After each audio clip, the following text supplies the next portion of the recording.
Video शुरू करने से पहले मैं तुमसे एक प्रॉमिस चाहता हूँ कि तुम ये वीडियो पूरा देखोगे और इसके बदले में मैं तुमको प्रॉमिस देता हूँ कि इस वीडियो को देखने के बाद इस टॉपिक पे तुमसे कोई कभी बहस नहीं कर पाएगा। तो चलो शुरू करते हैं। महीना चल रहा होता है अप्रैल से मई का, जब अचानक से पेपर्स में प्रॉब्लम आने शुरू हो जाती है। कहीं सेंटर में इशू तो कहीं कुछ, और तभी डेट आती है 3 मई 2026।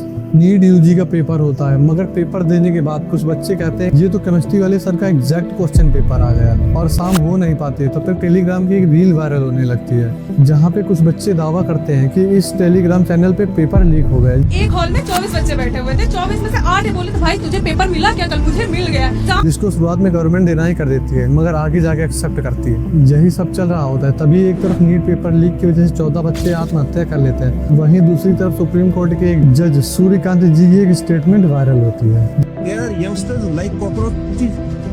They don't get any employment. They don't have any place in profession. Some of them become media. Some of them become social media. Some of them become RTI activists. Some of them become another activists, and they start attacking everyone. And you people buy content petition because I go to you not taking up the matter as if there are already parasites in society. You attack you people. You attack the system, and you want to join hands with them.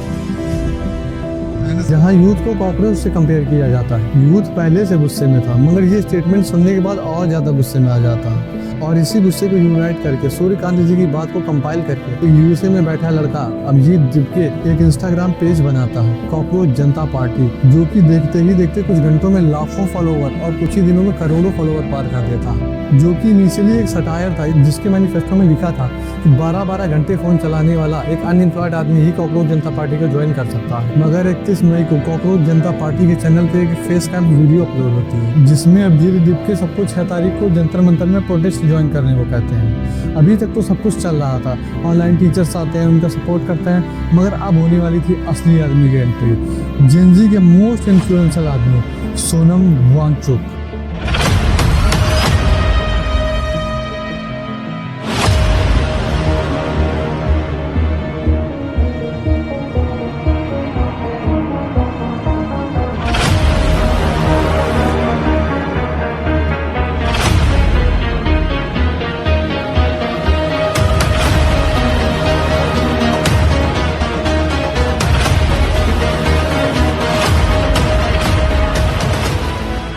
एक सितंबर 1986 लद्दाख के एक छोटे से गांव में एक लड़का पैदा होता है, सोनम वांगचुक, जो कि अब उस गांव को छोटा नहीं रहने देने वाला। जिसके गांव में आसपास कोई स्कूल न होने की वजह से उसकी माँ ही उसे 9 साल की उम्र तक पढ़ाती है। 9 साल की उम्र में उन्हें आगे की पढ़ाई कंटिन्यू करने के लिए श्रीनगर जाना पड़ता है, और फिर शुरू होता है उनकी लाइफ का सबसे भयानक समय, जहाँ पे उनका चेहरा और उनकी लैंग्वेज अलग होने की वजह से उनके क्लासमेट उनका काफी ज्यादा मजाक उड़ाते हैं, और इसी लैंग्वेज के इशू की वजह से उनको पढ़ने में बहुत ज्यादा दिक्कत होती थी, जिस वजह से उनको बच्चे पागल कह के बुलाया करते थे। फिर आता है ईयर 1988। उनकी अपनी पिता से नहीं बनती थी, स्पेशली जब से उन्होंने मैकेनिकल इंजीनियरिंग में बीटेक किया था, और इसी वजह से उनको ट्यूशन पढ़ा के अपना पेट पालना पड़ता था। फिर धीरे धीरे करके उनका टीचिंग में इंटरेस्ट बढ़ने लगा, और फिर उन्होंने मूवमेंट जैसे student educational and cultural movement of Ladakh SECMOL, ताकि बच्चे प्रैक्टिकल स्किल से सीख सके। फिर आता है सितंबर 2025, जब वो काफी दिनों से 6th शेड्यूल लगाने के लिए प्रोटेस्ट कर रहा है, और फिर एक दिन पुलिस और बीजेपी के कुछ नेता आ जाते हैं, मगर सोनम वांगचुक जी की हंगर स्ट्राइक की वजह से सारे प्रोटेस्टर गुस्से में थे, जिसकी वजह से सारा गुस्सा उनका बीजेपी के नेताओं और पुलिस वालों के ऊपर टूट जाता है, जिसकी वजह से 4 लोग मारे जाते हैं और 40 लोग घायल हो जाते हैं। और इसी का बहाना लगा के government NSA national security act, एक ऐसा एक्ट जो कि टेररिस्टों के ऊपर लगता है, लगाकर काफी ज्यादा क्रिटिसिज्म के बाद मार्च में उनको 6 महीने बाद रिलीज करती है। ये वाला पार्ट थोड़ा बोरिंग हो सकता है, इसलिए तुम इसको स्किप भी कर सकते हो। धर्मेंद्र प्रधान का जन्म उड़ीसा के टेलचर नाम की सिटी में हुआ, और ये पैदा ही चांदी का चम्मच लेके होते हैं। मतलब इनके पिताजी बसंत मंजारी प्रधान वाजपेयी मिनिस्ट्री से स्टेट मिनिस्टर थे, और ये चस्सा कम्युनिटी से बिलोंग करते थे। इन्होंने अपना पॉलिटिकल करियर स्टूडेंट पॉलिटिक्स से स्टार्ट किया, जब ये अखिल भारतीय विद्यार्थी परिषद ABVP in 83 कल्चर कॉलेज में स्टूडेंट यूनियन के प्रेसिडेंट बने, और फिर सिक्योरिटी, जो कि ऑब्वियस था, किसी का भी बैकग्राउंड इतना ज्यादा पॉलिटिकली कनेक्टेड होगा उसका एक दबदबा होता है स्कूल और कॉलेज में, उसको लोग अलग से मानते हैं, उसको पॉलिटिक्स की नॉलेज होती है, तो हर जगह पॉलिटिक्स खेलता है। मगर तुम कॉन्ट्रास्ट देख रहे हो दोनों को लाइफ में, जस्ट अपोजिट, तभी दोनों अपोजिट में खड़े हैं। फिर वही चांदी का चम्मच, जिसके वजह से अपने पापा के कदमों में चल के वाजपेयी मिनिस्ट्री के मिनिस्टर बन गए। फिर आता है ईयर 2000, जब उनको संबलपुर की तरफ से पहली बार एमएलए का टिकट मिलता है। फिर इसके बाद उनकी लाइफ पूरी बदल जाती है और फिर 2014 से 2021 तक पेट्रोल मिनिस्टर बनते हैं और स्कीम्स जैसे पीएम उज्ज्वला योजना निकालते हैं। और फिर skill development ministry, petroleum ministry, steel ministry,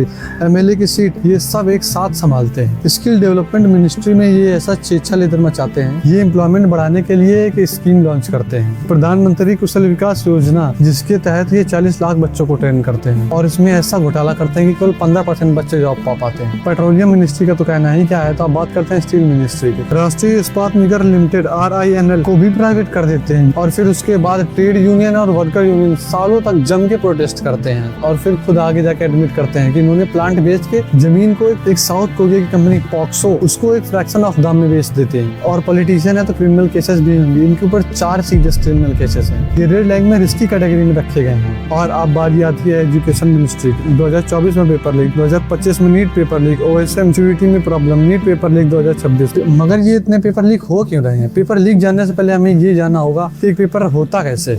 तो अब हम बात करेंगे कि एक पेपर इंडिया में कैसे कंडक्ट होता है। तो सबसे पहले इंडिया उस पेपर के सब्जेक्ट एक्सपर्ट्स को बुलाता है, जैसे IIT प्रोफेसर, जैसे NCERT प्रोफेसर, इन सभी को बुलाता है और उनसे कुछ अच्छे क्वेश्चंस लिखने को बोलते हैं, जो कि अप्रॉक्स 1000 से 2000 क्वेश्चन तैयार होते हैं, जिनमें से वो कुछ क्वेश्चन छांटता है और फिर सिलेबस वेरिफिकेशन करता है, डिफिकल्टी लेवल चेक करता है, क्वेश्चन कितने ज्यादा गलत है उनको हटाता है। और ये सब कितने अच्छे से ग्राउंड में इम्प्लीमेंटेशन हो रहा है कि हर साल CBSE के स्टूडेंट रिपोर्ट करते हैं कि कुछ सेक्शन बहुत आसान आए थे, कुछ सेक्शन बहुत ज्यादा कठिन आए थे। और इतना सब करने के बाद भी नीट 2026 इसी प्रोसेस में लीक हुआ था। एक केमिस्ट्री का एक्सपर्ट श्री PV कुलकर्णी एक केमिस्ट्री लेक्चरर थे, टीचर नहीं लेक्चरर थे। इन्होंने एक मिडिल वुमेन मनीषा वर्मा से बात की कि तुम स्टूडेंट ढूंढ के लाओ और मैं डायरेक्ट क्वेश्चन पेपर देने की जगह इन्होंने स्पेशल क्लासेस दी, जहां इन्होंने स्टूडेंट्स को सारे क्वेश्चन बोल दिए। अब बात करते हैं एक पेपर प्रिंट कैसे होता है। हर स्टेट में गवर्नमेंट की कुछ ऑथराइज प्रिंटिंग प्रेसेस होती हैं, जहां सारे पेपर प्रिंट होते हैं। वहां के कुछ रूल्स भी होते हैं, जैसे CCTV लगा होता है, मोबाइल फोन ले जाना मना होता है, वहाँ पर NTA की नजर रहती है, NTA के आदमी बैठे होते हैं और उसके बाद भी पेपर लीक होता है। इसी पूरे प्रोसेस में एक रोल आता है ट्रांसलेटर का।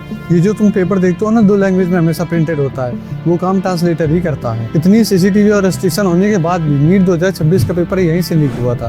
केमिस्ट्री टीचर और ट्रांसलेटर दोनों ने पेपर लीक कराया था, मिलकर नहीं, अलग अलग। अब इसका RO exam conducted in Bhopal, ये भी प्रिंटिंग प्रेस से ही लीक हुआ। 2021 का UP टेट का पेपर लीक, ये भी प्रिंटिंग प्रेस से हुआ था। बिहार टीचर रिक्रूटमेंट एग्जाम, ये भी कोलकाता के प्रिंटिंग प्रेस से ही लीक हुआ था। 2022 paper of Himachal Pradesh police recruitment exam, ये भी गाजियाबाद के प्रिंटिंग प्रेस से लीक हुआ था। गुजरात पुलिस 2018 पेपर लीक, ये भी मणिपाल कर्नाटक के प्रिंटिंग प्रेस से लीक हुआ था। अब बात करते हैं एक पेपर एग्जाम सेंटर में कैसे पहुंचता है। सबसे पहले प्रिंटिंग वगैरह होने के बाद ये वेयर हाउस में रखे जाते हैं, जिसे हम स्ट्रॉन्ग रूम कहते हैं। उसके बाद पुलिस और डिस्ट्रिक्ट ऑफिशियल के साथ ये पेपर एग्जाम सेंटर जाता है। तब भी 2023 का constable paper leak Patna warehouse से हुआ था। Teacher recruitment exam leak in 2024, वो भी पटना से नवाडा ले जाते हुए हुआ था। 2024 नीट UG, ये भी ट्रांसपोर्टेशन के समय ही लीक हुआ था। अब पेपर इन सभी समस्याओं से लड़के एग्जाम सेंटर पहुंच गया है, मगर अब तो अच्छे से होगा नहीं। Rajasthan police sub inspector 2021 paper leak exam centre से हुआ। वो जो RO वाला पेपर लीक बताया था 2024 वाला, वो उसके बाद प्रयागराज के एग्जाम सेंटर से भी लीक हुआ था। और अभी तो मैंने प्रॉक्सी गैंग की बात ही नहीं की है, वो गैंग जो सबसे बड़ी लेवल पे ऑपरेट होती है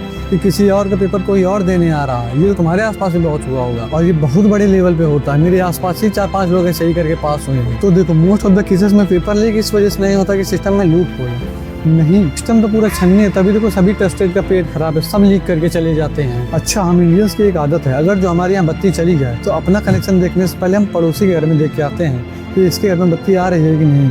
चलो आज भी एज अ नेशन हम ये करते हैं। हमारे यहाँ का बल्ब तो गड़बड़ है, क्या चाइना का भी बल्ब गड़बड़ है, जो कि हमसे बड़ा है, जिसे हम गाँव काव कहते हैं। इंडिया में पिछले 5 सालों में 65 से ज़्यादा पेपर लीक हुए हैं और चाइना में 60 नहीं, 50 नहीं, 40 नहीं, 10 नहीं, एटलीस्ट 5 तो हुए होंगे नहीं, एटलीस्ट 2 तो हुए होंगे नहीं, एटलीस्ट 1 तो हुआ होगा नहीं, 0। और सेम चीज़ अमेरिका के केस में भी है। अमेरिका में भी 0 पेपर लीक्स हुए हैं। इंडिया में 65 पेपर लीक और वहाँ पर 0 पेपर लीक। ऐसा क्यों? क्योंकि वहाँ पर पेपर लीक को एज अ सिक्योरिटी थ्रेट लिया जाता है। वहाँ पर जब गाँव का पेपर होता है तब टीचर को स्पेशल जेल में लेके जाते हैं और जब तक पेपर खत्म नहीं होता छोड़ते नहीं। और जब पेपर का ट्रांसपोर्टेशन हो रहा होता है तब वहाँ पर पुलिस रास्ते को रोक देती है, सारे AI मॉडल्स रुक जाते हैं, जैसे डीप सीड डांस, ये सारे रुक जाते हैं। और हमारे यहाँ तो हर काम एक कदम आगे चलता है। विश्व गुरु है ना, हमारे यहाँ फाइटर जेट से पेपर छोड़े जाते हैं। अमेरिका क्या कहता था? क्या हो तुम? आज हम कहते तू क्या है बे? मैं तो कहता हूँ 1-2 पेपर पाकिस्तान में भी दिए हो। अच्छा ये सब छोड़ो, कुछ नेताओं ने कहा दोबारा पेपर हो रहा है, दोबारा दे दो। तो भाई कितने पेपर दें? 1-2 पेपर लीक हुए तो 1-2 पेपर दे भी दें। कितने पेपर देंगे? आप कितने पेपर कराओगे? और गवर्नमेंट ने बोला है कि चलो तुम लोगों को छूट दे देंगे, पेपर फीस नहीं लेंगे। ये जो हर पेपर में 6,500 करोड़ रुपए टैक्स पेयर की जेब से जा रहा है, ये कौन भरेगा? तो भैया 6,500 करोड़ कौन दे रहा है? हम ही तो दे रहे हैं। और दूसरी बात, चलो तुमने इसके पैसे छोड़ दिए, ट्रांसपोर्टेशन कॉस्ट, 1 महीना और फीस की कॉस्ट, ये सब कहाँ से आएगी? आप इस बात को नहीं समझोगे, क्योंकि आपको फायदा इससे ही सिल्वर का चम्मच मिला था। आप मिट्टी का स्वाद नहीं जानोगे। आप उस 78% 15,000 रुपए पर मंथ कमाने वाले का, उस 45% 7,000 रुपए पर मंथ कमाने वाले का, 2,000 रुपए से भी कम कमाने वाली उस 20% वर्क फोर्स को, जो कि उस चावल वाले बर्तन से पैसे निकाल कर दे देती है, जिससे वो महीने भर का खर्चा चलाने वाले थे, बस केवल इस उम्मीद में कि अब की बार पेपर निकल जाएगा, जो कि जेईई की केवल पेपर फीस पड़ जाती है। मुझे पता है आपके लिए 2,000 रुपए कुछ नहीं है, आपके लिए तो ये 1 घंटे की कमाई नहीं है, मगर आप उस गरीब आदमी के बारे में सोचिए जिसका महीने भर का खर्चा 2,000 रुपए है। चलो इसे भी हटाओ, मगर उस 16 साल के लड़के का क्या होगा, जो कि 1 साल से स्ट्रेस एंजाइटी झेल रहा है कि चलो इस साल निकल जाएगा। मैं समझता हूँ इस बात को। मेरा एक दोस्त था जो कि क्लास 11th में जेईई की तैयारी कर रहा था, और उसके स्ट्रेस की वजह से बाल सफेद होकर झड़ने तक लगे थे। इसका कॉस्ट कौन भरेगा? और वो जो समाज के सामने ताने, घर वालों के सामने बेइज्जती, उसकी क्या कॉस्ट है? किसी का लास्ट अटेम्प्ट हुआ और उसका पेपर अच्छा गया, उसको लगता है कि अब पेपर निकल जाएगा और इसके बाद वो इन्हें एलिजिबल हो जाएगा, तो अब वो क्या करे? उसकी कॉस्ट क्या होगी? अब चलो वापस आते हैं अपनी स्टोरी पर। सीजेपी के प्रोटेस्ट में सोनम वांगचुक सर का आना एक बहुत बड़ी बात थी। अभिजीत दीप आते हैं, परमिशन लेते हैं और प्रोटेस्ट शुरू भी हो जाता है, और जो किसी ने सोचा नहीं था वो होता है। मोस्ट ऑफ द लोगों को लगा था जैसे पिछली बार पॉल्यूशन वाले प्रोटेस्ट में कुछ लोग आए और हिडमा मारोगे के नारे लगा के पूरा प्रोटेस्ट खराब करके चले गए थे, वैसा ही कुछ इसमें भी होगा, मगर ये प्रोटेस्ट बहुत पीसफुली होता है, जिसकी वजह से ये आगे जाके और ऑर्गेनाइज होता है। प्रोटेस्ट अप्रोच सभी स्टेटों में होता है। अभिजीत दीप के देखते हैं कि गवर्नमेंट में कोई रिप्लाई नहीं आता, इसीलिए वो दोबारा डिसाइड करते हैं कि वो दोबारा से दिल्ली के जंतर मंतर में प्रोटेस्ट करेंगे, जिसके लिए सोनम वांगचुक जी एक वीडियो डालते कि अगर जब धर्मेंद्र प्रधान जी ने 20 जून तक रिजाइन नहीं किया तो 24 तारीख से वो हंगर स्ट्राइक में बैठ जाएंगे। 24 तारीख से अभी तक, जिस दिन मैं शूट कर रहा हूँ, अभी तक सोनम वांगचुक जी हंगर स्ट्राइक पे बैठे हुए हैं जी। और सीजेपी बोल रही है कि वो 20 जुलाई के जंतर मंतर में प्रोटेस्ट करेगी। उनके साथ साथ कुछ संगठन भी हैं जो बोल रहे हैं धर्मेंद्र प्रधान के घर को वो घेराव करेंगे 20 जुलाई को। मगर असली सवाल ये है ही नहीं कि उनके घर का घेराव होगा कि नहीं। असली सवाल ये है कि क्या Sonam Wangchuk sir hunger strike तोड़ेंगे, कि क्या धर्मेंद्र प्रधान रिजाइन करेंगे। तो सबसे पहले ये समझो कि लोग बीजेपी के नेताओं से खुश नहीं है, फिर चाहे नितिन गडकरी हो इथेनॉल के लिए या धर्मेंद्र प्रधान हो पेपर लीक के लिए, दोनों से लोग खुश नहीं है। और अगर जो किसी एक ने रिजाइन कर दिया तो ये चीज एक चेन फॉर्म कर देगी कि धर्मेंद्र प्रधान ने रिजाइन किया है तो फिर लोग नितिन गडकरी का भी रिजाइन मांगने लगेंगे, और जो कि बीजेपी के लिए बहुत बड़ी बात हो जाएगी। और दूसरी बात, धर्मेंद्र प्रधान बीजेपी के कोर स्ट्रेटेजिस्ट है, तभी इन्हें ट्रबल शूटर कहा जाता है। इसका मतलब यह है कि इनको अंदर की सारी बात पता होगी, कौन सी टेक्निक इस्तेमाल करते हैं, कैसे जीतते हैं, क्या फ्यूचर प्लान है। इसी वजह से अगर जो धर्मेंद्र प्रधान बीजेपी रिजाइन करके किसी और पार्टी में चले गए तो बीजेपी के लिए बहुत बड़ी मुसीबत आन खड़ी हो। तीसरा नंबर, जैसा कि मैंने अभी बताया कि धर्मेंद्र प्रधान एक बहुत अच्छा स्ट्रेटेजिस्ट है। इन्होंने बीजेपी के इलेक्शन के लिए बहुत अच्छी स्ट्रेटेजीज दी, जैसे उड़ीसा इलेक्शन के लिए उड़ीसा अस्मिता। इन्होंने बीजेपी को अग्रेसिवली टारगेट किया, वीके पंडियन, ब्यूरोक्रेट ऑफ तमिलनाडु, और इन्होंने ऐसी पॉलिटिक्स खेली कि सारा मुद्दा ही बदल दिया। प्रधान वर्सेस वीके पंडियन को इन्होंने नेटिव उड़िया वर्सेस आउटसाइडर का मुद्दा बना दिया, जिससे इन्होंने लोकल लोगों के सेंटीमेंट कैप्चर करके बीजेपी को पूरे ओडिशा के अपोजिशन में लाके रख दिया। तुम धर्मेंद्र प्रधान की स्ट्रेटजी यहाँ से समझो कि हरियाणा की जीत इन्हीं की दी हुई है, जहाँ पे इनकी जीतने के चांस 0 थे, 0। वहाँ के एग्जिट पोल के प्रेडिक्शन में बीजेपी के कहीं नाम ही नहीं आ रहा था, कांग्रेस जीत रही थी, मगर केवल और केवल धर्मेंद्र प्रधान की स्ट्रेटजी की वजह से बीजेपी हरियाणा में भी जीत जाती है। और बिहार में भी एनडीए अलायंस धर्मेंद्र प्रधान की ही देन। यूपी इलेक्शन में धर्मेंद्र प्रधान को इलेक्शन इंचार्ज बना दिया जाता है। रिजल्ट 255 सीटें। बीजेपी के लिए साउथ इंडिया में पकड़ बनाना जैसे लोहे के चने चबाने जैसा था, मगर उसमें भी धर्मेंद्र प्रधान की स्ट्रेटेजी बहुत अच्छी काम की। अभी भी जीत नहीं पाते, लेकिन तब भी बहुत अच्छी काम कर रही है। तो केरला से ही शुरू करते हैं। 20 सीटों में 1, तमिलनाडु में 39 सीटों में 0, तेलंगाना में 17 सीटों में 8, जो कि धर्मेंद्र प्रधान से पहले मुश्किल से 1 आ पाती थी। तो अब आते हैं कंक्लूजन के ऊपर कि क्या धर्मेंद्र प्रधान रिजाइन करेंगे, तो सीधा जवाब है नहीं। और मैं क्या चाहता हूँ, मैं चाहता हूँ धर्मेंद्र प्रधान रिजाइन करें, क्योंकि इससे अगली बार से नेता अकाउंटेबल हो जाएंगे।